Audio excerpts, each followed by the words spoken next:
Ele dizia que vale a pena sim dar murro em ponta de faca, porque um dia o sangue vai enferrujar a lâmina e ela vai cair. Então, eu acho que pode você, a gente tem que insistir nessa luta. Bom, essa meia hora, o último final de nossa vai estar aberto exatamente para vocês. Então, quem quiser fazer alguma pergunta. Primeiro,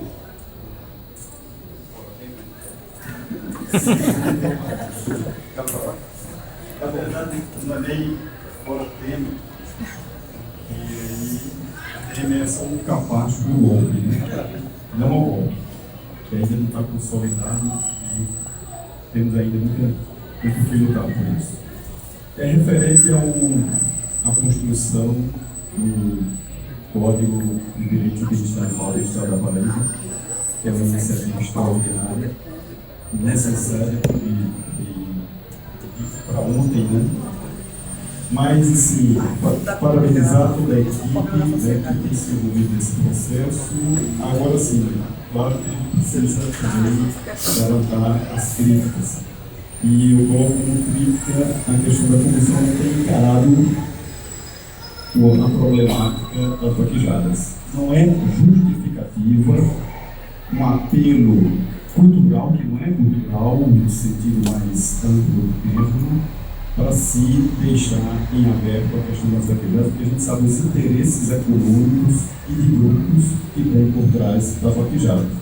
Então, acho que foi uma oportunidade que se perdeu de já colocar na minuta do código essa questão, até eu colocaria assim, em última instância, até para servir como barganha, como poder de barganha, porque se a gente luta pelo mais, né, e no embate, a gente sabe que não é simples, é uma disputa política, no embate, se a gente consegue quase tudo desse mais, já é importante. Então, colocar uma questão como essa era colocar na pauta da Assembleia esse debate e até trabalhar essa questão como uma barganha. Eu acho que ainda é oportuno, não sei se pelo processo de tramitação legislativa seria possível isso. E a outra questão seria já um passo, né, para conquistando o código, um passo seguinte, que a gente, porque no código a gente vai ter dificuldade de tratar de questões, por exemplo, fui colocado ali o conceito de maus tratos, quando se tocou na questão da eutanásia. E a gente sabe que tutores de animais são vivos e são pobres também. E há uma dificuldade, por exemplo, quando você disciplina a questão da eutanásia, quando isso chega na questão daqueles tutores que não têm as condições de garantir o bem-estar animal nos termos que estão ali colocados. E aí precisaria do respaldo de políticas públicas. Então, eu imagino, não sei se seria até como uma sugestão, de um passo seguinte, logo a essa conquista, para a gente lutar por uma política estadual de proteção animal. Porque no âmbito da política, a gente preveria os objetivos, os princípios, os instrumentos, né, e as ações de políticas públicas que obrigariam ao Estado, né, o Estado como todo coloca aqui, o Estado, e também buscaria esse compromisso dentro do município, criando um sistema de proteção animal que envolvesse o Estado e os municípios, no sentido de garantir a dotação de recursos orçamentários para o desenvolvimento de políticas públicas de proteção animal. Que eu fico pensando, por exemplo, não temos um hospital público veterinário que garanta às pessoas, tutoras de animais que não têm condições de garantir o bem-estar do animal, né? Então, naturalmente, isso é uma política pública que resolveria essa questão. Mas eu vejo isso como um passo seguinte a uma conquista, como a do Código. E o terceiro ponto é só uma reflexão, né? Que há um adversário muito cruel nessa luta pela proteção dos animais. Muito mais cruel, talvez até e certamente, do que o carroceiro lá, que tem a carroça para tirar a sua subsistência, embora a ignorância no trato que ele tem com o animal e que saca de uma peixeira para correr atrás de um protetor, mas cruel é o capitalismo que permite, sobretudo, né, um sistema de consumo baseado na alimentação animal, que é onde está aí o grande maltrato aos animais, na política do consumo animal, né? Do animal utilizado como base de uma alimentação e todo o processo de produção animal que é financiado para garantir esse consumo e é a fonte dos maiores maus-tratos. Então, isso acho que deve ser colocado aqui como uma reflexão para todos nós. Agradecido pela... Como é o seu nome? Claudio. Grato pelas... Foi excelente você ter tocado nos assuntos. Por quê? Porque esses, principalmente, não o terceiro assunto, que é ponto de reflexão, realmente, não tem como a gente, no estado em que nós nos encontramos, enfrentar essa temática agora. Não tem. Assim, aí cabe política interna, consciência de cada um, mudar o estilo de vida, se não comer carne e tal, mas aí vai de cada um. Agora, enfrentar é muito difícil nesta oportunidade. Em relação às políticas, a gente já, porque não deu para detalhar o código, são mais de 100 artigos, mas existem pontos dentro do código que ele prevê essas políticas, mas a gente sabe que esses artigos vão ser definidos, vão ser vetados, por quê?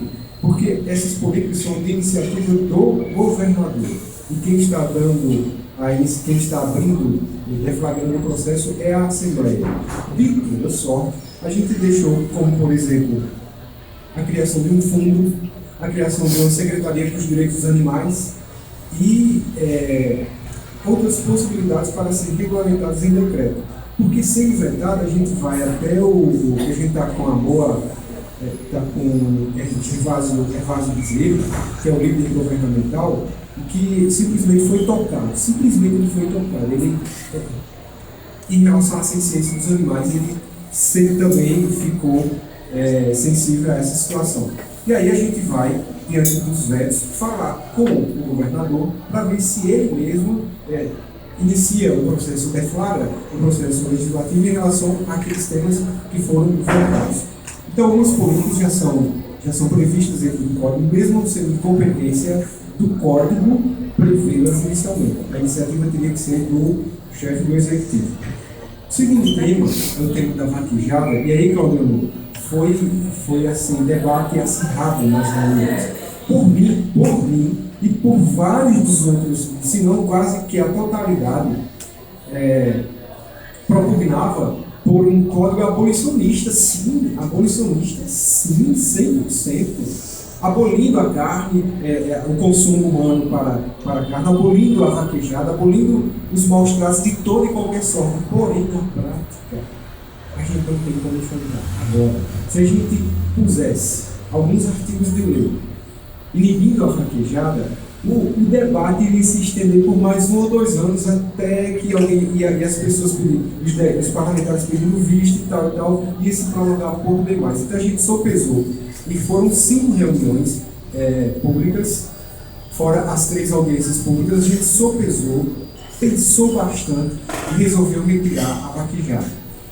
Paralelo a isso, e antes da implementação do código, nós deflagramos o processo de interposição de uma ação direta de inconstitucionalidade contra a Lei 10.428 de 2015, Lei Paraibana, que instituiu a vaquejada como atividade esportiva em todo o Estado. Então, essa DIN está nas mãos de Rodrigo Janot. Ele ainda não apresentou ao STF, que só ele que pode apresentar em tese, porque a lei da vaquejada do Estado do Ceará está em debate.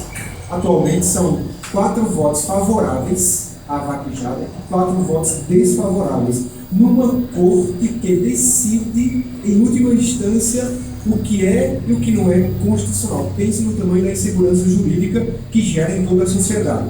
Se na Corte Suprema 4 dizem que é constitucional e 4 dizem que não é constitucional, é sim inconstitucional, como é que fica a gente, enquanto destinatários do princípio da segurança jurídica, e mais, como é que ficam os animais? Certamente, a qualquer instante, essa lei aliás, essa lei vai ser resolvida, mas o tema eles não enfrentam. Porque enquanto eles alegam os que propugnam pela constitucionalidade, que é Gilmar Mendes, Edson Fachin, tem que ser, né? Gilmar Mendes, Edson Fachin, Novato, o que é que eles dizem? Que é cultural. Eles não enfrentam a temática. Não é cultural, tem nada a ver com cultura, tem a ver com capital. É por onde circula a maior parte, uma grande fortuna circula por essa veia, assim, por esse caminho, que é o caminho da vaquejada, que é o entretenimento humano em detrimento do sofrimento e da vida dos animais. Não é enfrentado, isso os votos não enfrentam. Falam só da cultura, mas o que é mais cultural? Eu concordo que é cultural. É cultural, sim. Agora, o que é mais cultural de que o macho bater na fêmea aqui no Nordeste? Nada mais cultural do que isso. Então, vamos dar ênfase a essa cultura, que é mais cultural do que vender o ser humano pelo simples fato de ele ter nascido com a pele negra, vender como se fosse objeto, porque é coisa ditado pela Igreja Católica. Não tem alma, é coisa, vamos vender. Então, vamos ver um celular. Foi inventado, como o professor Romulo falou, várias reuniões como esta que nós estamos aqui agora, enfrentaram a temática e o movimento foi se alastrando como está a se alastrar o movimento em prol dos animais. É nítido o alastramento, é nítido o contágio. É viral já. Muitas pessoas se compadecendo da situação, e não só se compadecendo, como tomando ações, tomando iniciativas. Pois bem, não é a cultura que justifica a prática, é a falta de ética que justifica a prática, é a falta de amor ao próximo. Ser vivo não é só ser humano, é ser vivo que justifica a prática. Então, diante dessa conjuntura político-econômica, principalmente econômica, porque nós não enfrentamos o vaquejada dentro do código para que ele fosse aprovado o mais rápido possível. Porque se existirem temas muito palpitantes, aí o discurso, aliás, o debate vai se estender, termina o mandato desses parlamentares, entre outros, enfim, não seria aprovado. Mas, assim que for aprovado, nós já temos no próprio código ferramentas hábeis a medir a vaquejada. De maneira velada elas estão dentro, mas, paralelo a isso, nós sim enfrentaremos o tema apresentando um projeto de lei, ou uma proposta de um projeto de lei contra a vaquejada, contra a Lei 10.428, para aí sim nascer o debate e sabermos quem é e quem não é favorável à vaquejada, ao menos na Assembleia Legislativa. Apenas a título de informação, enquanto a gente fica pisando em ovos para falar de vaquejada, atualmente nos Estados Unidos, em Los Angeles, na Califórnia, existem grupos de protetores de animais que estão já organizados e com uma luta bem avançada para obrigar Hollywood, todos os filmes feitos usando animais, que eles sejam digitalizados. Não se use animais de verdade. Então vejam que avanço, que modernidade, uma proposta como essa. Chegaremos lá com certeza. Você tem uma pergunta?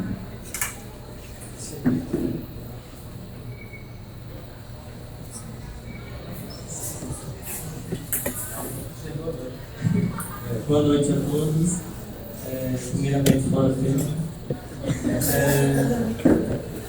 Quero parabenizar a mesa, tão bem composta. Meu nome é Ronildo, sou estudante de filosofia da Federal de Campina Grande e desde 2 anos eu tenho interesse em pesquisar sobre o direito dos animais. Venho desenvolvendo essa pesquisa e eu tenho como fundamentação teórica o filósofo mais controverso da história do mundo, que é Epicteto, em relação aos temas que a gente discute hoje, como o aborto, a eutanásia e o direito dos animais. Fico feliz porque não só tinha eu aqui de jovens, jovens sempre tem uma idade, né? Mas eu vejo também outros jovens aqui presentes, pessoal de Souza, também da universidade, também sou alunado do Sertão. E minha pergunta, né? Na verdade não é nem tanto pergunta, né? Mas são algumas considerações diante daquilo que eu venho estudando, né? O que eu queria, que já foi mencionado de alguma forma, já aqui nas respostas que foi dada à pergunta das considerações do amigo. Sobre o Código de Direito, professor, quando o senhor coloca, eu sei que foi bem resumido, eu não li ainda, não tive acesso, não conhecia, né? Então, sobre esse Código de Direito, o que eu gostaria de dizer é que, assim, ter cuidado em deixar os conceitos, como o senhor bem colocou, né? Bem falou sobre isso, que os conceitos eles têm que estar bem elaborados.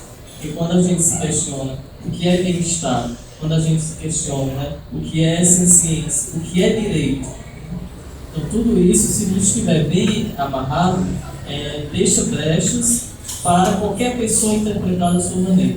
Então, quando coloca aí, né, quando o senhor colocou aí, que em um dos requisitos diz, né, que os animais sencientes são aqueles sujeitos de direito, no sentido de que tem que ter direito à vida, mas sim, a que vida, né? E a gente tem que lembrar também, e é interessante, que tudo no debate sobre o animal é bom relacionar com outros tipos de debate que aconteceram ao longo da história. Por exemplo, com as pessoas negras, contra as mulheres e agora atualmente contra as demais associações em torno da LGBT, por exemplo. Por quê? Porque aí a gente entraria numa questão, quando se diz aí ter direito à vida, sim, mas aí quando vem entrar a questão que hoje a gente se discute sobre as nossas relações entre os seres humanos, com a questão do aborto, né? Então, a própria questão do aborto, a gente reflete de uma maneira ética sobre o que quer dizer com vida, né? Até que ponto eu digo que ali é vida ou não é vida, né? Para poder refletir sobre essa questão. Então, o que eu tenho a dizer é justamente que a gente tem que, como o senhor bem enfatizou, tem que estar bem amarrado esses conceitos que não podem ser apenas de ponto de vista jurídicos, mas eles também têm que ser de ponto de vista filosóficos, sociológicos, porque, de certa medida, eles carregam algum peso sobre isso, né? Porque quando a gente leva para umas pessoas que estão no poder qualquer lei, né, para eles, né, levar qualquer proposta de lei, então eles não vão estar nem aí, não vai estar se preocupando. A única preocupação, na verdade, deles é se ele também vai trazer algum retorno, como já foi colocado aqui, né? Mas é isso que a gente tem que combater. É esse pensamento medíocre de dizer se não tem retorno, então não serve. E aí eu entro na questão que o senhor acabou de terminar falando sobre a ética, e que é a parte que eu estudo, né? A gente não adianta trabalhar sobre a questão dos animais, sobre a proteção dos animais, e levar apenas em consideração o animal, né? Só o animal. A gente tem que levar em consideração quem está envolvido com o animal também, como a senhora bem colocou e bem colocado, porque resumir apenas ao animal, a gente não vai resolver tudo. Porque só dar comida ao animal, só ir dar banho ao animal, só pegar o animal que está abandonado, só castrar o animal, nunca vai resolver. Nunca vai resolver. Por quê? Porque é uma questão que envolve princípios éticos. Como também envolveu princípios éticos nas questões quando há muitos anos a humanidade não levava em consideração o negro como pessoa, não levava em consideração os direitos das mulheres, e as mulheres eram tratadas como animais. Hoje em Portugal, eu não sei se já foi aprovado, mas estava em discussão recentemente, o animal era tratado como coisa. E as pessoas hoje, aqui no Brasil, possa ser que não seja o animal, mas eu sei que não é tratado como coisa, né? Eu sou meio aprender nas questões jurídicas, né? Mas o que é que acontece? Isso também tem que ser tirado da mentalidade das pessoas, porque eu faço referência, por exemplo, a uma lei que o Brasil tem, que é a Lei Maria da Penha, que é para proteger as mulheres. Aí eu me pergunto, para que uma lei para proteger as mulheres, se existe uma lei geral para todas as pessoas que é errado bater, seja quem for a pessoa, se ela é homem ou se ela é mulher. Então a gente chegou numa situação tão bárbara, é uma barbaridade tão grande, que é preciso criar leis específicas para cada coisa. Eu não estou dizendo que é errado a lei, né? Eu estou dizendo que como a nossa mentalidade está tão pequena, do ponto de vista em relação a tantos temas, que o que está precisando combater são criar leis. Ou seja, é preciso que essa lei, esse código, ele é fundamental, ele é essencial, porque ele vai ajudar, vai contribuir em muitas das coisas que, por exemplo, vocês já falaram aqui, experiências que já vivenciaram, e são coisas que, se tivesse um apoio desse, apresentado em lei, se já tivesse sido aprovado, com certeza não teria passado por todas essas provações e tribulações, todas essas barreiras. Então é isso que eu queria deixar aqui, a minha disponibilidade para o pessoal que está aí organizando esse seminário, que precisar, eu coloco à disposição em ajudar, qualquer coisa, e dizer que a gente tem que refletir de um ponto de vista ético. Porque o que a gente está tratando aqui é uma coisa muito pequena, e a gente só está vendo os animais que a gente vê ao nosso redor. Mas aqueles animais que estão escondidos e que eles estão sendo transformados e sendo apresentados no nosso prato, na nossa casa, né? Então, isso é bem mais em grande escala. A coisa de ética é um negócio um pouco sério. Eu, por exemplo, faço parte, juntamente com o Rodrigo, do Conselho de Ética do Instituto Nacional do Semiárido. Então, lá a gente faz umas experiências com carneiros, com bodes, animais desse tipo. E a única reunião que nós participamos, uma reunião que foi muito apressada, eles têm uma experiência com carneiros aqui em Cuité, mas não tinha transporte para levar a gente. Ficaram mostrando as fotografias e eu, enquanto membro do Conselho Ético, eu preferia ver em loco. A fotografia não tem muita coisa. E a gente começou a fazer exigências para que aquilo fosse mostrado com mais clareza. Aí um dos membros do Conselho Ético, ele sabe o quê? Professor Romo, você pode melhorar o churrasco para dentro. Não pode ter dificuldade não. Quer dizer, um membro do Conselho Ético me disse isso. Então, de sorte que realmente é uma coisa assim difícil. Né? Mas a professora vai fazer uma pergunta. Né? Deixa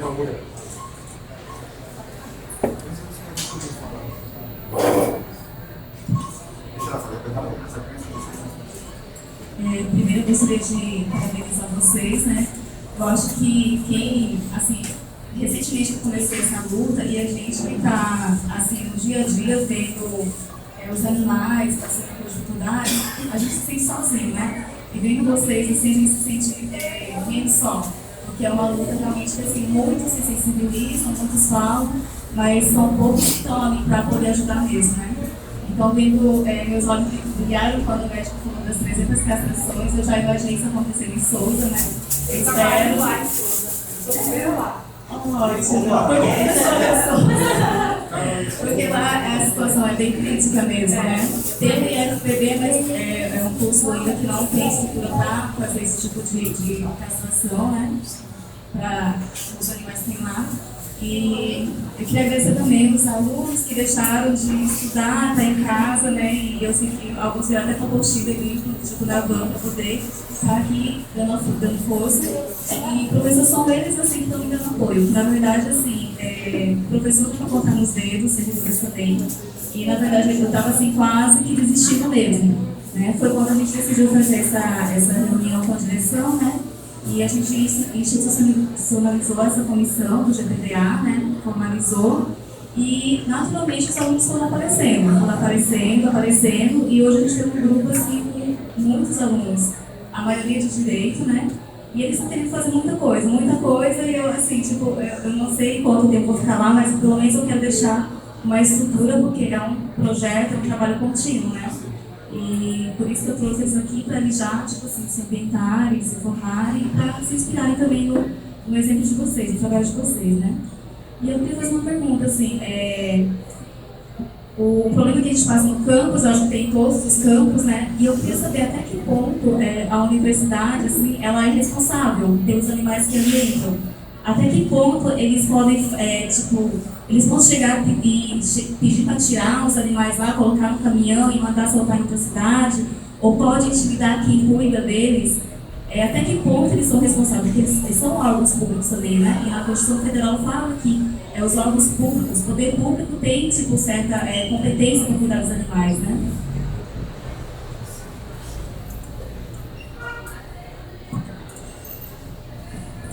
Adriano, que pergunta difícil você me fez, hein? Mas antes de falar da sua pergunta especificamente, falar um pouco do que Ronildo falou, em relação aos conceitos, nós nos baseamos sim na ética prática de Peter Singer, assim, para definirmos o que é uma vida digna, e aí tem parâmetros definidores do que vem a ser essa vida digna para o animal, e também nós, na parte abolicionista mesmo do código, nós nos baseamos na doutrina de Gary Francione, que é mais voltada para o abolicionismo mesmo, e também do professor Heron Gordillo, que é coordenador da pós-graduação em Direito da UFBA e é autor do livro, e é abolicionista, e é fundador do IAA, Instituto Abolicionista Animal, e profere palestras em todo o planeta Terra. Tão ativista que ele é, tão assim capacitado que ele é. Então a gente tem esses apoios teóricos, por assim dizer, para construir os conceitos. E tentamos, já que a gente verificava, aliás, propôs dentro do código criar conceitos para que aqueles conceitos jurídicos indeterminados do que vinha a ser crueldade, do que vinha a ser maus-tratos, se revelassem de maneira mais enxuta e direta e precisa dentro do código. Então nós pensamos nas palavras que poderiam dizer exatamente o que a gente queria, com as acepções mais enxutas e mais precisas possível. Então foi assim que a gente fez. Mas muito bom você ter falado, até para a gente poder dizer isso. O carinho e o zelo com que a gente fez, elaborou o texto a ser codificado. Certo? E, Adriano, é o seguinte, realmente, o artigo 225 de nossa Constituição Federal, eu não estou falando de qualquer lei, eu estou falando da Constituição Federal, que é em um Estado de direito escrito, como é o nosso, um documento mor. Isso quer dizer que todos nós e todos os legisladores devem obediência cega à Constituição, sob pena de as leis não terem nenhuma validade se afrontarem a Constituição. E também os nossos atos poderem ser penalizados se nossos atos afrontarem os ditames constitucionais. E o artigo 225 é nítido ao estabelecer que é incumbência do poder público, e não só dele, mas também de toda a coletividade. Então, o que Carol falou, o que Socorro falou, o que o Érico falou e o que o professor Romulo tem falado, é incumbência de cada um de nós, individualmente, de todos nós coletivamente, e do poder público. Somos nós, aliás, a ambiência ecologicamente equilibrada e sadia que vai garantir a nossa própria sobrevivência amanhã, e não é uma amanhã distante, é uma amanhã que já é amanhã mesmo. Tamanho é o desequilíbrio ambiental porque nós passamos atualmente. Pois bem, e respondendo objetivamente à indagação, a Universidade Federal ou qualquer órgão público é responsável pelos animais que ali são abandonados.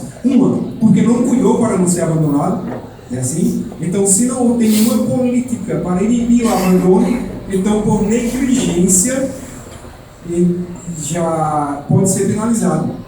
E nesses casos a responsabilidade é objetiva. É tanto que lá na UFPB nós juntamos documentos há 1 ano e meio. Faz 1 ano e meio que a gente junta laudos médicos veterinários, a gente junta boletins de ocorrência, a gente junta fotografias para que amanhã a gente possa, e é uma manhã que já está chegando, acho que até antes do final do ano a gente vai ter documentos suficientes, porque nós também abrimos vários procedimentos administrativos pedindo a apuração da morte dos animais e nesses pedidos de apuração, de abertura de inquérito para apuração das mortes, vão laudos médicos, vão fotografias, enfim. Então, de posse de toda essa documentação, em uma mesa redonda, com a reitoria, chegarmos a um consenso. E se não se chegar a um consenso, a gente judicializa a situação, porque é responsabilidade do poder público. No momento em que ele não está nem aí, deixa que os animais sejam abandonados em seu próprio campus, em seu próprio local, então ele está sendo conivente com o abandono. E se a conivência em seja maus tratos, ou seja, o abandono em seja maus tratos, tanto em seja que é robustamente comprovado nesse processo administrativo, porque os animais são espancados, são envenenados, enfim. Então, se em seja tudo isso, o gestor público, aliás, o órgão público pode ser responsabilizado, sim. E a responsabilidade é objetiva, parágrafo 3º do artigo 225 de nossa Constituição. E o que é responsabilidade objetiva? É aquela em que não se perquire, não se indaga da culpa do gestor. Não se indaga. Apenas verifica se tem um dano, ou houve a prática do ato, sim. Tem um dano, tem. Existe correlação entre a prática do ato e o dano, sim. Então responsabiliza-se. Não se pergunta se houve culpa ou não. Então, o poder público, no momento em que não tomar as providências cabíveis para inibir o abandono, ele é corresponsável por aquele abandono. E Adriano, ninguém pode ameaçar. Se algum gestor ameaçar, é interessante se existirem pessoas em redor daquela ameaça, consigam escutar, que testemunhem diante de um boletim de ocorrências e, se puder gravar, melhor ainda. Se alguém ameaçar, você também já pode entrar em contato com a OAB, com a nossa comissão, que tem jurisdição, por assim dizer, entre aspas, estadual, para a gente mandar um ofício para essa pessoa, para ela ser ouvida e dizer por que ela ameaçou. Então ninguém pode ameaçar a proteção animal, ninguém. No momento em que a proteção animal é ameaçada, o próprio Estado de Direito é ameaçado. Porque à medida em que uma ameaça afronta um ditame constitucional, incerto no artigo 225, que é de proteção à ambiência como um todo, incluído nessa ambiência o animal, ou incluídos nessa ambiência os animais, então a ameaça é contra o próprio Estado de Direito. Assim, então a gente pode sim, e pode e deve tomar as providências. E só continuando, agradeço demais a presença do vereador Olímpio, que veio aqui e que tem uma ação forte em prol dos animais, dentre outros aspectos da vida das pessoas. Assim, agradeço demais a sua presença. Bom, antes de encerrar, eu queria registrar aqui as presenças da veterinária do Centro São Nós, Carla Mentor, também do vereador Olímpio Oliveira. Aliás, esse é o momento presente, o momento dos animais mais ficam felizes em Campina, que aparecem muitos candidatos a vereador prometendo que vão salvá-los, a escravidão, etc. Então, é um momento que os animais ficam muito satisfeitos, embora lá na frente o resultado não seja muito satisfatório. Não é o caso aqui do vereador Olímpio Oliveira. Eu digo aqui sem nenhum favor, tem feito um trabalho muito bom aqui em Campina Grande. Uma das principais leis de proteção animal são do apoio dele, e foi por iniciativa também dele que foi fundado lá na Câmara o Fórum Municipal de Proteção e Defesa Animal. Inclusive, professora, depois conversa com o vereador para ver a possibilidade de lá em Souza vocês conversarem com a Câmara Municipal e criarem um fórum semelhante a esse nosso que está aqui, para somar os nossos esforços aqui na defesa animal. Acho que uma última pergunta, né? Quem é? Sim,